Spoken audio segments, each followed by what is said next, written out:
মধ্যপ্রাচ্যে যুক্তরাষ্ট্রের প্রভাব অকেজো করে দিয়েছে ইরান।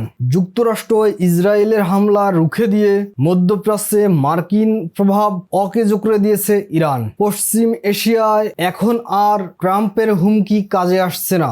যুক্তরাষ্ট্রের সামরিক শ্রেষ্ঠত্ব ও বড় চ্যালেঞ্জের মুখে পড়েছে। 28 ফেব্রুয়ারি ইরানে হামলার পর ইরান তাৎক্ষণিকভাবে পাল্টা হামলা চালায়। এতে মধ্যপ্রাচ্যে থাকা যুক্তরাষ্ট্রের ঘাঁটিগুলো ফালা হয়ে যায়। এগুলোর বেশিরভাগই এখন অকেজো হয়ে পড়েছে। এছাড়া মধ্যপ্রাচ্যে থাকা মার্কিন রাডার ব্যবস্থা ও ব্যয়বহুল বিমানগুলো ক্ষতিগ্রস্ত হয়েছে।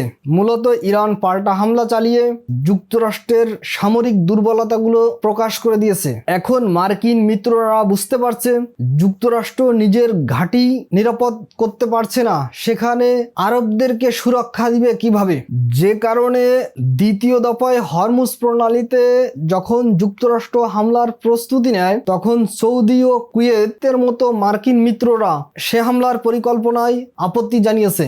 এমনকি সৌদি ও কুয়েত হরমুজে অভিযান চালানোর জন্য আকাশ সীমা ব্যবহার করতে দিতে অস্বীকৃতি জানিয়েছে। যে কারণে দ্বিতীয় দফায় হুমকি দিয়েও ইরানে হামলা চালাতে পারেনি যুক্তরাষ্ট্র। বাধ্য হয়ে সেই অভিযান স্থগিত করেছেন মার্কিন প্রেসিডেন্ট ডোনাল্ড ট্রাম্প। অথচ এই মার্কিন মিত্ররা এতদিন যুক্তরাষ্ট্রের কথায় উঠবস করত। একটা জিনিস লক্ষ্য করুন, সম্প্রতি সংযুক্ত আরব আমিরাতে ভয়াবহ হামলা চালিয়েছে ইরান, অথচ যুক্তরাষ্ট্রের সঙ্গে ইরানের যুদ্ধবিরতি চলছে। কিন্তু এই হামলা কেন হলো? মূলত যুক্তরাষ্ট্র ও ইসরায়েলের পরামর্শে সংযুক্ত আরব আমিরাত ওপেক ও ওপেক প্লাস জোট থেকে বেরিয়ে গেছে। মূলত তারা আরো বেশি তেল উৎপাদন করার জন্য এই সিদ্ধান্ত নিয়েছে। ইরান যখন বৈশ্বিক জ্বালানি সরবরাহ বাধাগ্রস্ত করে জ্বালানি বাজারকে অস্থিতিশীল করে যুক্তরাষ্ট্রকে চাপে ফেলার কৌশল নিয়েছে, তখন আমিরাতের উৎপাদন বৃদ্ধির এই কৌশল ইরানের নীতির সম্পূর্ণ বিপরীত। যে কারণেই মূলত এই হামলাটা চালিয়েছে ইরান। যে কারণেই ইরান আমিরাতের বড় তেল শোধনাগারে হামলা চালিয়েছে। আর একটা কারণ হচ্ছে মধ্যপ্রাচ্যে আরব দেশগুলোর মধ্যে যুক্তরাষ্ট্রের সব থেকে ঘনিষ্ঠ মিত্র হচ্ছে সংযুক্ত আরব আমিরাত। যে কারণে ইরান যুদ্ধ শুরু হলে তেহরান ইসরায়েলের পর সব থেকে বেশি এই সংযুক্ত আরব আমিরাতেই হামলা চালিয়েছে।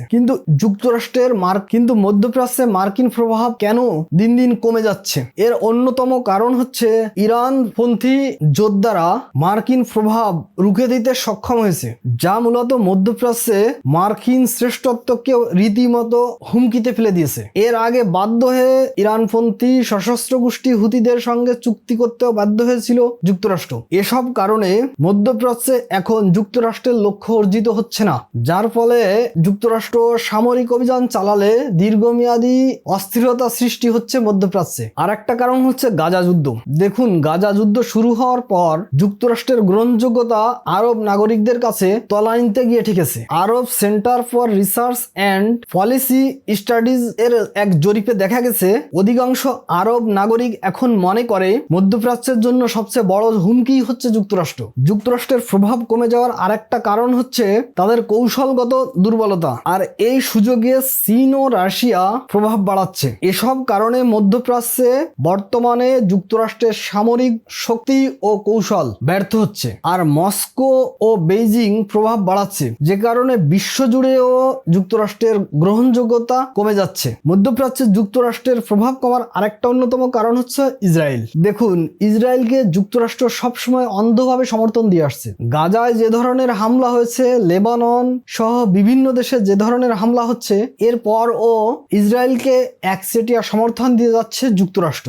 সাম্প্রতিক প্রতিবেদনগুলো বলছে এসব কারণে যুক্তরাষ্ট্রের সামরিক শক্তি ও কৌশল অকেজো হয়ে পড়েছে। এর ফলে মধ্যপ্রাচ্যে মার্কিন একচ্ছত্র আধিপত্য যুগের সমাপ্তি হতে চলেছে।